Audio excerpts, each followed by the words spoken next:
वसुदेव सुतं देवं कंसचाणूरमर्दनं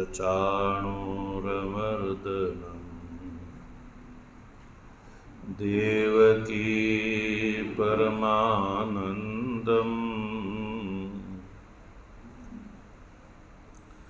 कृष्णं वन्दे जगद्गुरुं मूकं करोति वाचालं पङ्गुं लङ्घयते गिरिं यत्कृपातमहं वन्दे परमानन्दमाधवम्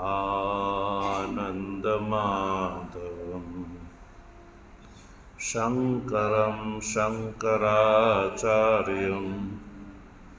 केशवं बादरायणं सूत्रभाष्य कृतौ वन्दे भगवन्तौ पुनः पुनः। ईश्वरो गुरुरात्मेति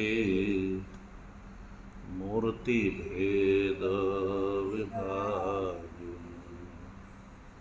व्योमवद्व्याप्तदेहाय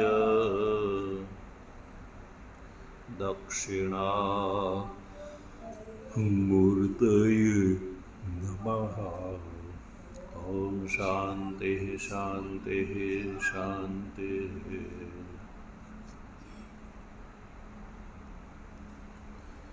तत्व जिज्ञासु सज्जनों, ભગવાનની પરમાનુકંપાથી શ્રીમદ ભગવદ્ ગીતાના સાંખ્યયોગ નામના બીજા અધ્યાયના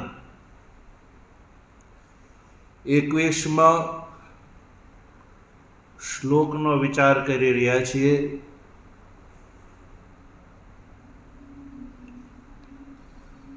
ભગવાન ભાષ્યકારના કયા પ્રમાણે આ શ્લોકમાં ભગવાન શ્રી કૃષ્ણ અર્જુનને એવું કહે છે કે હે અર્જુન, જે પોતાને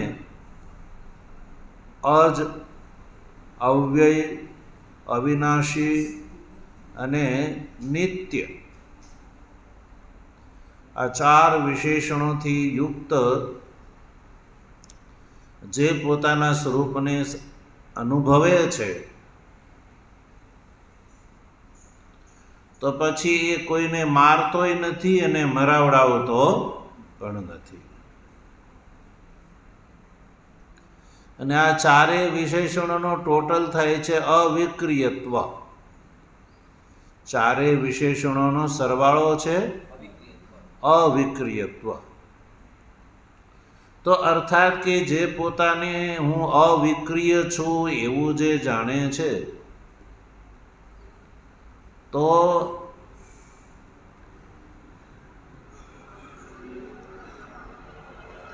એ કોઈને મારવાની ક્રિયાનો કરતા અને પ્રેરયિતા પણ માનતો નથી. ભગવાને આક્ષેપ કર્યો છે, કથમ સ પુરુષ પાર્થ કમ ઘાતયતિ હંતિકમ ઇત્યાદિથી. તો આક્ષેપનો અર્થ છે અર્થાત કે એ કરતા પણ નથી અને પ્રેરક પણ નથી. અને આ વચનથી ભગવાન જ્ઞાનીનો કર્મ સંન્યાસમાં અધિકાર છે એવું ભગવાન અર્જુનને આ વચનથી કહે છે. જ્ઞાનીને માટે કર્મની સંભાવના બતાવી અને ભગવાન શ્રી કૃષ્ણે સ્પષ્ટ કરી દીધું કે અવિક્રિય આત્મદર્શી વિદ્વાનનો અને મુમુક્ષુનો સર્વ કર્મના સંન્યાસમાં જ અધિકાર છે, કર્મમાં નહીં. તો આ શ્લોકથી અવસર પ્રાપ્ત કરીને ભગવાન ભાષ્યકાર ભગવાન શ્રી કૃષ્ણના વચનનો અભિપ્રાય તાત્પર્ય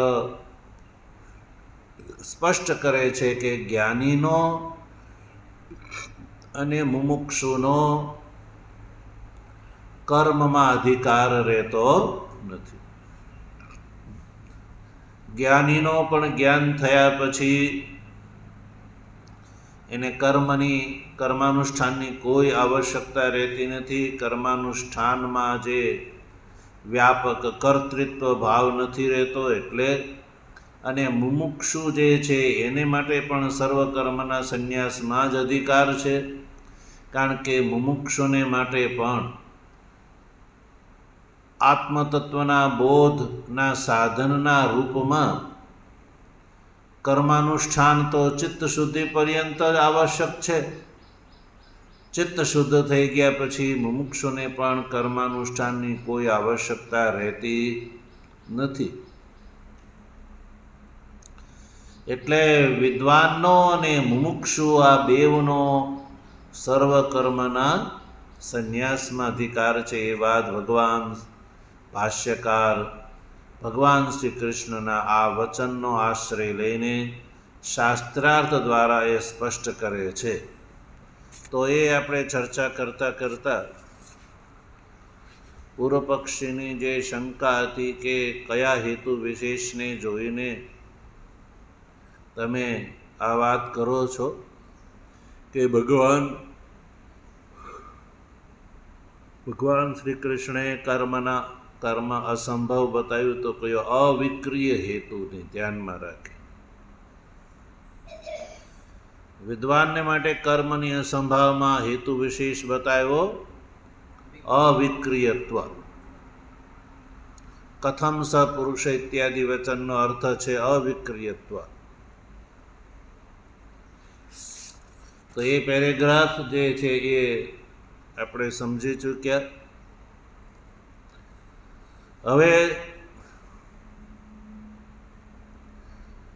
વિદુષઃ કર્મ અસંભવ વચનાદ યાની કર્માણી શાસ્ત્રેણ વિધીયન્તે તાની અવિદુષ વિહિતાની ઇતિ ભગવતઃ નિશ્ચય અવગમ્યતે.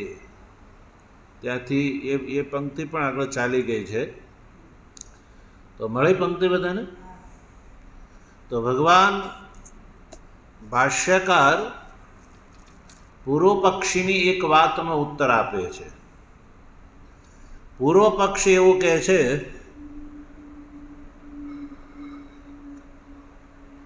કે જ્યોતિષ્ટોમીન યજેત, એ વિધિ વાક્ય છે.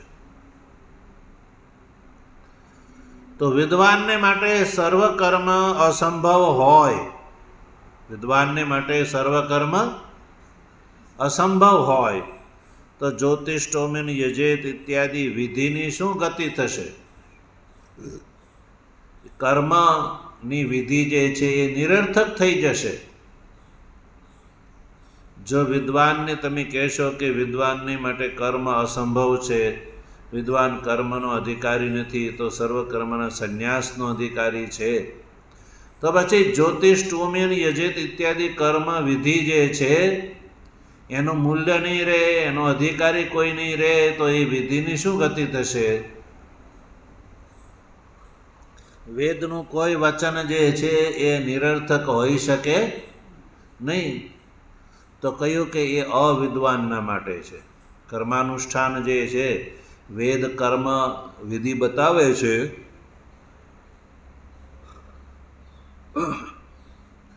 તો એ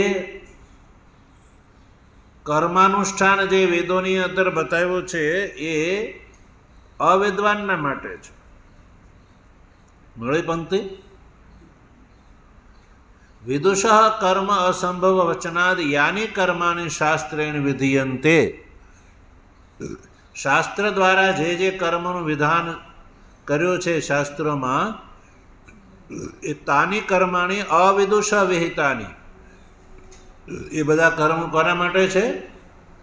અવિદ્વાનના માટે છે, અવિદ્વાનને માટે વિહિત છે. એવું ભગવત નિશ્ચય અવગમ્યતે. એટલે આ શ્લોકના માધ્યમથી ભગવાનના વચનનો નિશ્ચય એવો તરી આવે છે. ભાષ્યકાર છે ભગવાન શ્રી કૃષ્ણના વચનનો અભિપ્રાય બતાવે છે ને, એટલે ભાષ્યકાર કહે છે કે કથમ સ પુરુષ પાર્થ કમ ઘાતયતિ હંતિકમ. ભગવાનના આ વચનથી ભગવાનનો નિશ્ચય એવો અહીંયા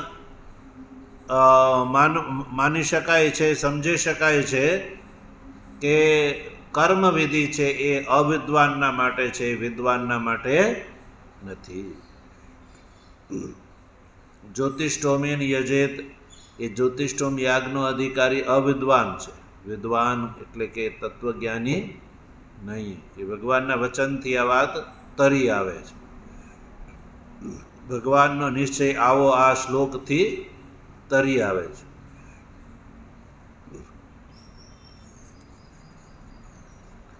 તો પછી પૂર્વ પક્ષી એમ કે ભાઈ કર્મ અવિદ્વાનના માટે અને વિદ્યા વિદ્વાનના માટે.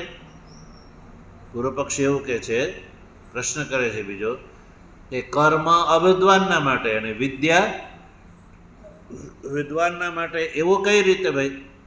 વિદ્યા આપે અવિદુષ એવ વિધિયંતે.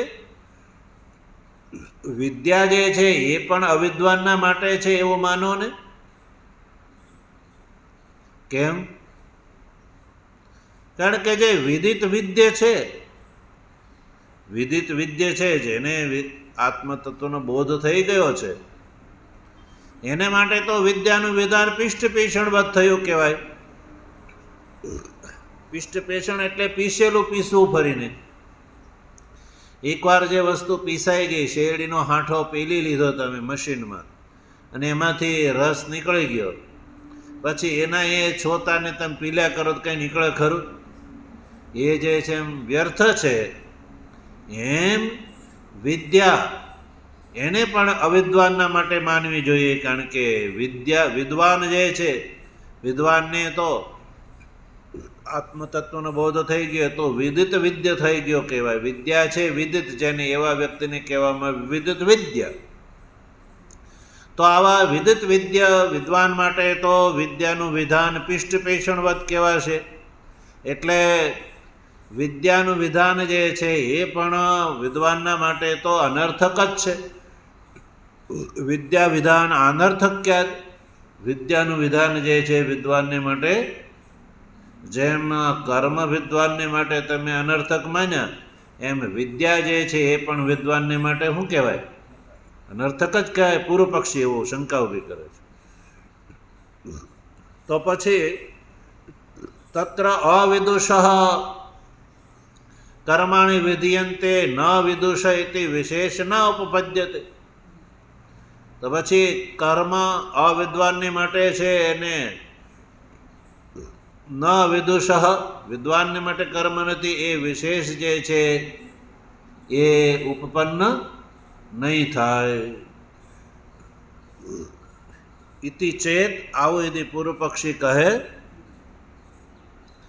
તો ભાષ્યકારે સ્પષ્ટ કર્યું કે નહીં. અનુષ્ઠેયસ્ય ભાવ અભાવ વિશેષ ઉપપત્તે. ભાઈ અનુષ્ઠેયનો ભાવ અને અનુષ્ઠેયનો અભાવ, આ ભાવાભાવ રૂપી વિશેષ જે છે એ ઉપપન્ન થશે જ્ઞાની અને અજ્ઞાની વચ્ચે. અનુષ્ઠેયનો ભાવ અને અનુષ્ઠેયનો અભાવ, એ જે વિશેષતા છે એ ઉપપન્ન થઈ શકે છે. કઈ રીતે? જો આગળ એ સૂત્રરૂપથી ઉત્તર આપ્યો. હવે સૂત્રનું વ્યાખ્યાન કરે છે. અગ્નિહોત્રાદિ વિધિ અર્થ અજ્ઞાન ઉત્તરકાલમ. અગ્નિહોત્રાદિ કર્મ અનેક સાધન ઉપસંહાર પૂર્વકમ કર્તાહમ મમ કર્તવ્યમ ઇતિ એવં પ્રકારક વિજ્ઞાનવત અવિદુષ યથા અનુષ્ઠેયમ ભવતિ. ન તો તથા ન જાયતે ઇત્યાદિ આત્મ સ્વરૂપ વિધિ અર્થ જ્ઞાન ઉત્તર કાલ ભાવિ કિંચિદ અનુષ્ઠેયમ ભવતી. અનુષ્ઠેયનો ભાવ અને અનુષ્ઠેયનો અભાવ જે છે એ બતાવે છે.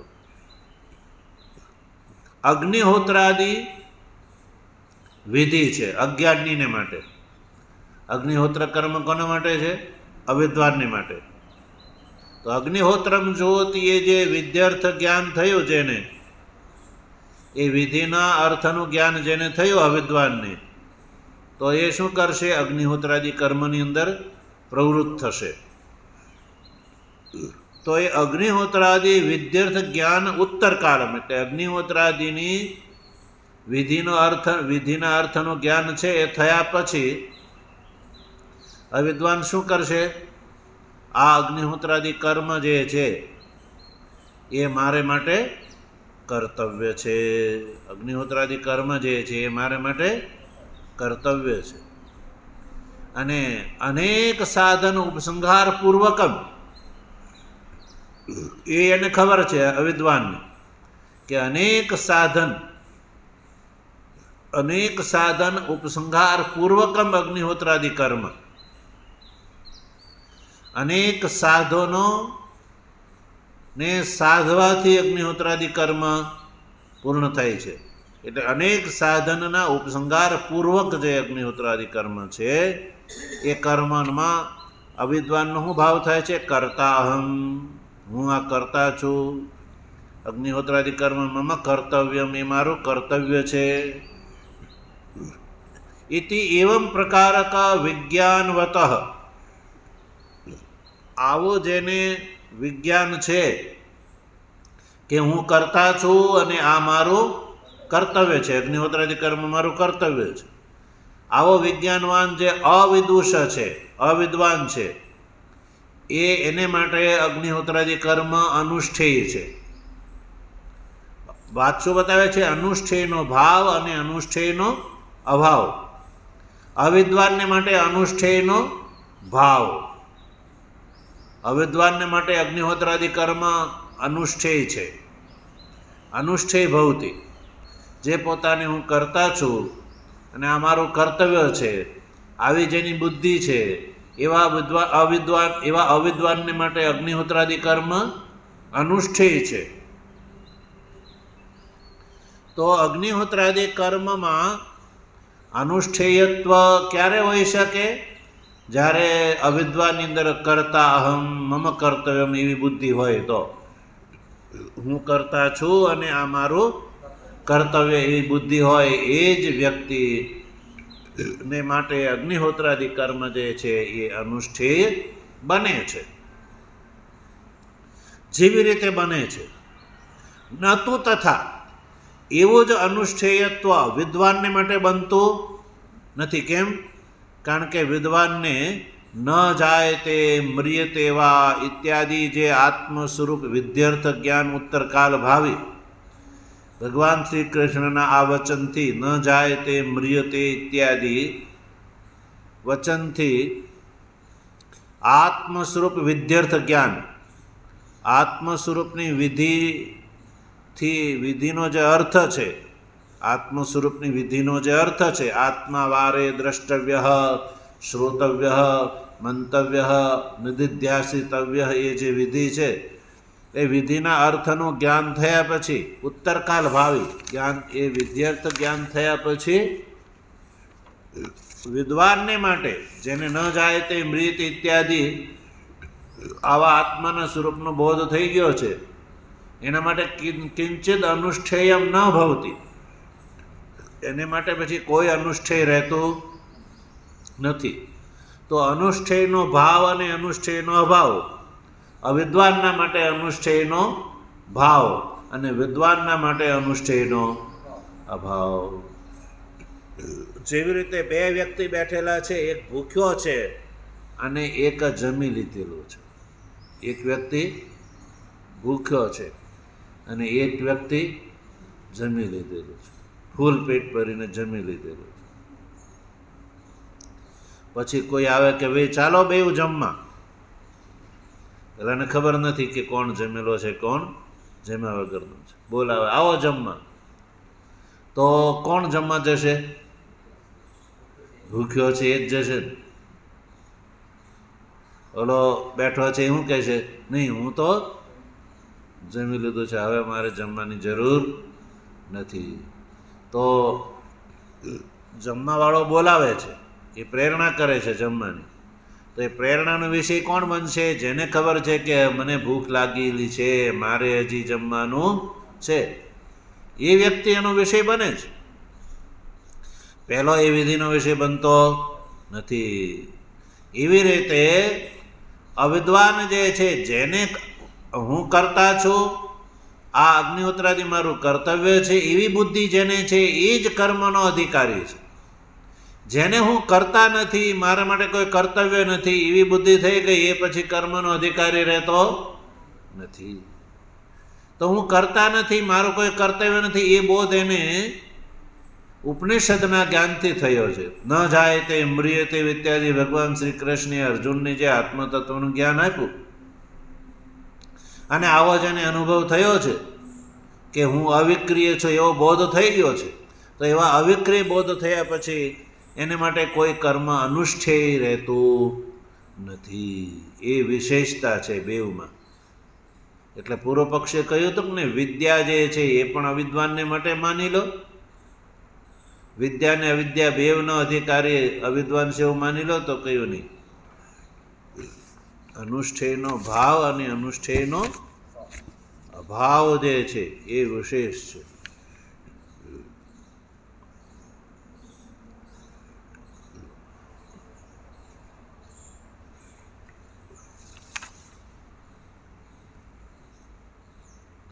જો આગળ ભાષ્યકાર શું કહે છે?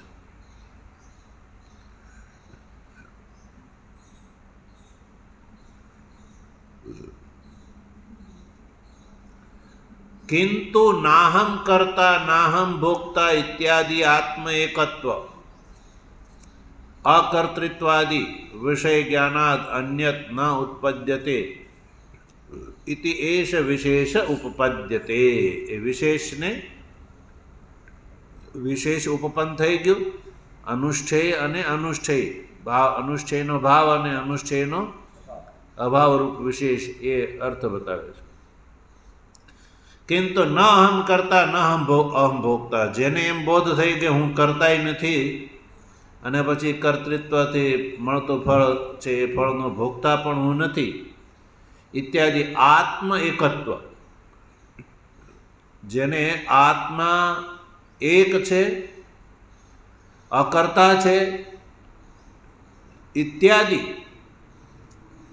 એવો જે આત્મતત્વનો બોધ થઈ ગયો છે. એકત્વ અકર્તૃત્વાદિ વિષય જ્ઞાનાત, હું અકર્તા છું, અભોગતા છું, એવા જ્ઞાનના ફળ સ્વરૂપે અન્યત ન ઉત્પદ્યતે, કોઈ અન્ય કર્મ અનુષ્ઠેય જે છે એને ઉપપન્ન થતું નથી. ઇતિ એષ વિશેષ ઉપપદ્યતે. આ જ બેવની જ્ઞાની અને અજ્ઞાની અંદર વિશેષતા છે. અજ્ઞાની હું કરતા, હું ભોગતા છું એવું માને છે, અને જ્ઞાની અહમ અકર્તા અહમ અભોગતા, નાહમ કરતા નાહમ ભોગતા, એ બેવની વિશેષતા છે. જેમ કે પેલો ભોજન કરવા બોલાવવા આવ્યો, તો જે હું ભૂખ્યો છું એ જ એની વિધિનો વિષય બનશે, બોલાવવાવાળાની વિધિનો વિષય, આમંત્રણનો વિષય બનશે. હવે જે કહે છે કે ભાઈ મને તો ભૂખ જ નથી લાગી, તો પછી એ પેલાના બોલાવા રૂપી વિધિનો એ વિષય બનતો નથી. એ બેવની અંદર વિશેષતા છે. યદ્યપિ ભૂખ્યા હોત તો બેવ આવી શકે, તો પહેલાં એ તો બેવને બોલાવ્યા જમવા આવો, પણ જે પોતાને હું ભૂખ્યો છું એ જ આવે છે, જે ભોજન કરી લીધું છે એ બોલાવાનો વિષય બનતો. એમ જે હું કરતા છું, ભોગતા છું, એ જ કર્મનો અધિકારી છે. જેને તત્વજ્ઞાન થયું નાહમ કરતા નાહમ ભોગતા, એ કર્મનો અધિકારી નથી. એ વિશેષતા બેવની અંદર છે. ઇતિ એષ વિશેષ ઉપપદ્યતે. યહ પુનઃ કર્તા અહમ ઇતિ વેત્તિ આત્માનમ યહ પુનઃ મળો પાઠ, યહ પુનઃ કર્તાહમ ઇતિ વેત્તિ આત્માનમ તસ્ય મમ ઇદમ કર્તવ્યમ ઇતિ અવશ્યમ ભાવિની બુદ્ધિ સ્યાત તદ અપેક્ષયા સો અધિક્રિયતે ઇતિ તમ પ્રતિ કર્માણી સંભવંતી. જો જે પોતાને કર્તા અહમ ઇતિ આત્માને વ્યક્તિ, પોતાના આત્માને જે હું કરતા છું એવું જાણે છે, આત્માને જે કર્તા રૂપથી જાણે છે, ધ્યાન આપજો, આત્માને જે કર્તા માને છે, એટલે કે હું કરતા છું, એ કર્તૃત્વ કોને માને છે? આત્માને માને છે, દેહની અંદર નહીં. દેહ વિશિષ્ટ આત્મા છે એને જે પોતે કર્તા માને છે, ઇતિ આત્માનમ વ્યક્તિ, તો એને પછી શું થશે? તસ્ય મમ ઇદમ કર્તવ્યમ, પહેલાં કર્તૃત્વ છે અને પછી મમ ઇદમ કર્તવ્યમ, કર્તૃત્વ પૂર્વક કર્તવ્ય આવે છે. કર્તૃત્વ નથી તો કર્તવ્ય પણ નથી. એટલે કર્તૃત્વ જે પોતાને માને છે, કરતા હું છું, એમ હું માન છે કે મમ ઇદમ કર્તવ્યમ, એટલે હવે આ મારા માટે કર્તવ્ય છે, એવી અવશ્યમ ભાવીની બુદ્ધિ છે. કર્તવ્ય વિશેની બુદ્ધિ એને અવશ્ય થશે. અને સો અધિક્રિયતે, આવો કર્તા જે કરતા છે એ જે કર્મનો અધિકારી છે, સો અધિક્રિયતે ઇતિ તમ પ્રતિ કર્માણી સંભવંતી, એટલે શાસ્ત્રીય કર્મ જે છે એ આવા અજ્ઞાની માટે જે છે સંભવ છે. જે પોતાને હું કરતા છું એવું માને છે એના માટે કર્મનું વિધાન છે. સ ચ અવિદ્વાન, અને એ કોણ છે? અવિદ્વાન છે. સ ચ અવિદ્વાન છે. અને ભગવાન શ્રી કૃષ્ણે આવા અવિદ્વાન અને વિદ્વાનના બે ભેદ અહીંયા પાડેલા છે પાછા. અવિદ્વાન કોણ છે અને વિદ્વાન કોણ છે? જુઓ કઈ જગ્યાએ, ઉભૌ તૌ ન વિજાનીતઃ, ત્યાં એ શ્લોકમાં ઉભૌ તૌ ન વિજાનીત ઇતિ વચનાત, જે પોતાને હણવાનો કર્તા માને છે, જે પોતાને મરવાવાળો માને છે અને જે પોતાને મારવાવાળો સમજે છે, એ બેઉને ભગવાને કયા કેવા કયા? અજ્ઞાની અવિદ્વાન કયા. જે પોતાને મરવાવાળો માને છે અને જે પોતાને મારવાવાળો માને છે એ બેઉ અવિદ્વાન છે. ઉભવ તો ન વિજાનતી, બંને જાણતા, આત્માના સાચા સ્વરૂપને જાણતા નથી, એટલે એ અવિદ્વાન નક્કી થયા. ઇતિ વચનાત, ઉભવ તો ન વિજાનીત ઇતિ વચનાત, એ અવિદ્વાન છે અને આવા અવિદ્વાનને માટે કર્મનું વિધાન છે. અને પછી આગળ ભગવાને પાછું વિદ્વાનની વિશેષતાય બતાવી. વિશેષિતસ્ય ચ વિદુષ કર્મ આક્ષેપ વચનાચ, અને અવિદ્વાન કરતાં વિદ્વાનને વિશેષ રૂપથી ભગવાને એ બતાવ્યું કર્મના આક્ષેપ વચનથી. વિદ્વાન જે છે એ અવિદ્વાન કરતાં વિશેષ છે, એ ભગવાનના જ વચનથી ભાષ્યકાર સ્પષ્ટ કરે છે. ઉભવ તો ન વિજાનીતથી અવિદ્વાનની ભગવાનની વાત કરી અને કહ્યું કે જે પોતાને મરવાવાળો અને મારવાવાળો સમજે છે એ અવિદ્વાન છે. અને જે પોતે પોતાને અવિનાશી, નિત્ય, અજ અને અવ્યય માને છે, તો કથમ સ પુરુષ પાર્થ કમ ઘાતયતિ હંતિકમ, એ આક્ષેપ વચન છે ભગવાનનું. તો એ આક્ષેપ કર્માક્ષેપ વચનાચ, કર્મ સંબંધી આક્ષેપ વચનથી, ભગવાનનું વચન કયું છે? કથમ સ પુરુષ ઇતિ, એ આક્ષેપ વચનથી એ નક્કી થાય છે કે કર્મ જે છે એ અવિદ્વાનના માટે છે, વિદ્વાનના માટે નથી. જેને પોતાના આત્માનું સ્વરૂપ અવિક્રિય રૂપથી બોધ થઈ ગયો છે, એ કોઈને મારતોય નથી ને મારવાનો પ્રેરક પણ બનતો નથી. જે નથી જાણતો આત્માને ને, જે આત્માને નથી જાણતો, જો પોતાના આત્માને કરતા માને છે અને આ મારું કર્તવ્ય છે એને માટે કર્મ છે, જે પોતાને અવિક્રિય આત્મા જે અનુભવે છે એને માટે કર્મો નથી. તો આ બે વિશેષતા બતાવી દીધી, વિદ્વાનની અને અવિદ્વાનની અંદર ભેદ બતાવી દીધો. વિદ્વાન અને અવિદ્વાન એ બેઉ કેવા છે? અલગ અલગ છે. અને બેઉના માટે ભગવાન શ્રી કૃષ્ણના આ વચનથી એ નક્કી થાય છે કે બેઉના માટે સાધન અલગ અલગ છે. અવિદ્વાનને માટે કર્મ અને વિદ્વાનને માટે વિદ્યા. પછી વિદ્વાનને માટે કર્મનું અનુષ્ઠાન રહેતું, તો વિદ્વાન સર્વકર્મના સંન્યાસનો અધિકારી છે. એ વાત નક્કી થઈ જતા ભગવાન ભાષ્યકાર આ વાતનો ઉપસંહાર કરે છે. જો તસ્માદ વિશેષિતસ્ય અવિક્રિય આત્મદર્શિન વિદુષઃ મુમુક્ષોશ્ચ સર્વકર્મ સંન્યાસે એવ અધિકારઃ. વાતનો ઉપસંહાર કર્યો કે તસ્માદ મને એટલા માટે એટલે કે અવિદ્વાનને માટે જ કર્મ છે, વિદ્વાનને માટે કર્માનુષ્ઠાન નથી. એટલે વિશેષિતસ્ય અવિક્રિય આત્મદર્શી. અવિક્રિય આત્મદર્શી અવિદ્વાન કરતાં ભિન્ન છે, વિશિષ્ટ છે. વિદ્વાનને અવિદ્વાનને બે એક તાજવે તોળાય એવા નથી. એટલે અવિક્રિય આત્મદર્શી જે છે એ વિક્રિય આત્મદર્શી કરતાં વિશિષ્ટ છે, વિશેષિત છે. એટલે વિદુષઃ, અવિક્રિય આત્મદર્શિન વિદુષઃ, અને બીજો મુમુક્ષોશ્ચ, અવિક્રિય આત્મદર્શી વિદ્વાન અને બીજો મુમુક્ષુ, એ બંનેનો સર્વકર્મના સંન્યાસમાં જ અધિકાર છે. કેવામાં? સર્વકર્મના સંન્યાસમાં અધિકાર છે. તો તમને પ્રશ્ન થાય છે કે ચાલો વિદ્વાનનો તો સર્વકર્મ સંન્યાસમાં અધિકાર છે અને મુમુક્ષુને તો હજી બોધ થયો નથી, તો એનોય પણ અહીંયા ભાષ્યકાર કેમ ઉલ્લેખ કરી દે છે? મુમુક્ષોશ્ચ, મુમુક્ષુને પણ જોડી દે છે સાથે સાથે. વિદ્વાનનો સર્વકર્મ સંન્યાસમાં અધિકાર છે અને સાથે કહ્યું મુમુક્ષોશ્ચ, મુમુક્ષુનો પણ સર્વકર્મના સંન્યાસમાં અધિકાર છે.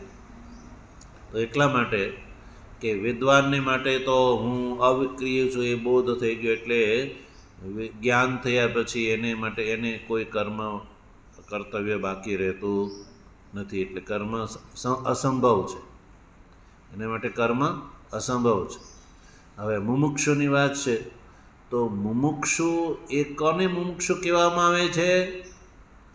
જે 4 સાધનથી સંપન્ન છે. મુમુક્ષુ એટલે વિવેક, વૈરાગ્ય, શમદમાદિ ષટ સંપત્તિને મુમુક્ષુત્વ. મુમુક્ષુત્વથી 4 સાધન ગ્રહણ કરવાના છે: વિવેક, વૈરાગ્ય, શમદમાદિ ષટ સંપત્તિ અને મુમુક્ષુત્વ.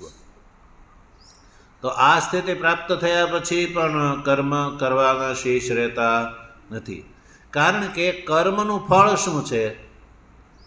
કર્મના 2 ફળ, એક કર્મ 2 પ્રકારના, એક સકામ કર્મ અને એક નિષ્કામ કર્મ. એનું એ જ કામનાથી કરવામાં આવે તો સકામ થઈ જાય, એનું એ જ નિષ્કામ ભાવથી કરવામાં આવે તો નિષ્કામ થઈ જાય. એવું નથી કે વેદમાં નિષ્કામ કર્મ જુદા બતાવ્યા છે, સકામ કર્મ જુદા બતાવ્યા છે, એવું નહીં. કર્મ તો વૈદિક જ છે, જે ભાવથી કરવામાં આવે એવું એ બની જાય છે. તો લોકાંતર ગમન, આ સંસારનું ફળ પ્રાપ્ત કરવા માટે જે કર્માનુષ્ઠાન કરે છે તો એ સકામ કર્મ કહેવામાં આવે.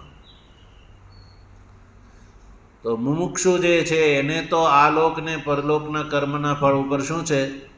વૈરાગ્ય છે, અનિત્ય બુદ્ધિ થઈ ગઈ છે. એને તો સંસારમાંથી છૂટવું છે, એટલે સંસારનું ફળ પ્રદાન કરવાવાળા કર્મ મુમુક્ષુને માટે તો સંભવ જ નથી. મુમુક્ષુ તો સકામ કર્મ કરવાનું જ નથી. અને મુમુક્ષુને માટે બહિરંગ સાધનના રૂપમાં નિષ્કામ કર્મ છે. એ નિષ્કામ કર્મ કર્યા પછી જ તો એને વિવેક થયો છે.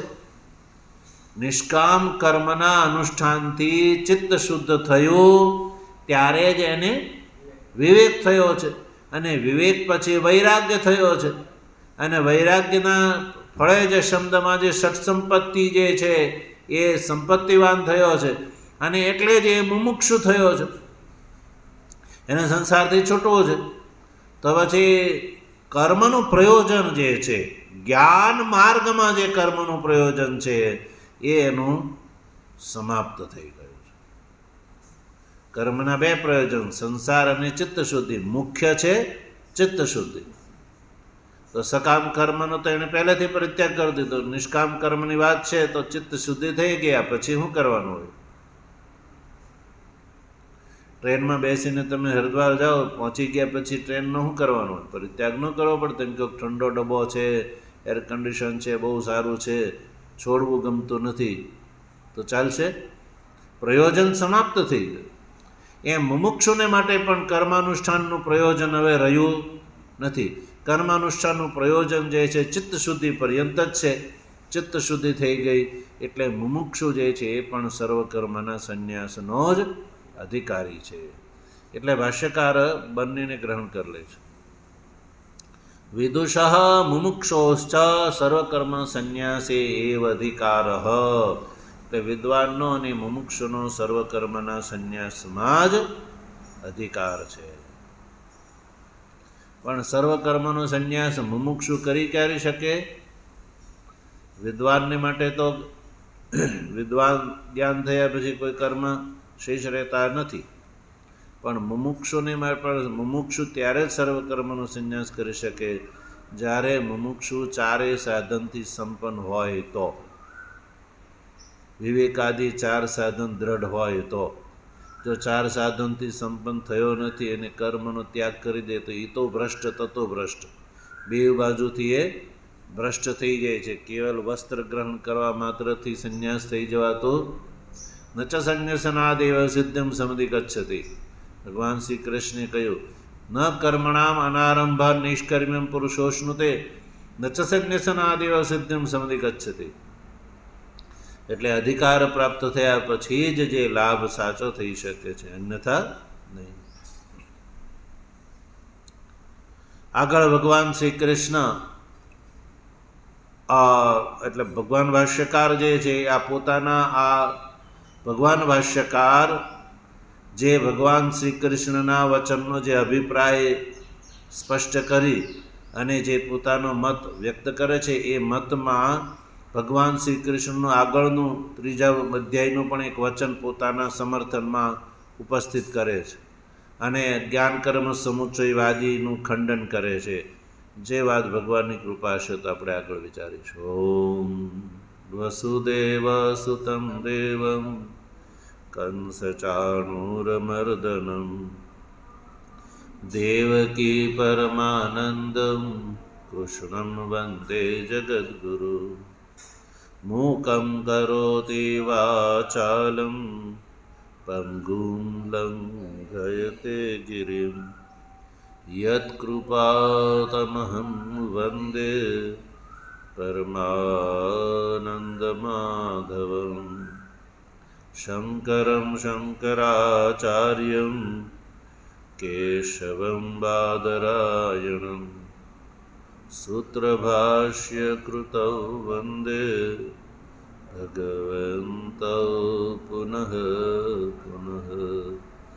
ઈશ્વરો ગુરુરાત્મેતિ મૂર્તિભેદવિભાગિને વ્યોમવદ્વ્યાપ્તદેહાય દક્ષિણામૂર્તયે નમઃ.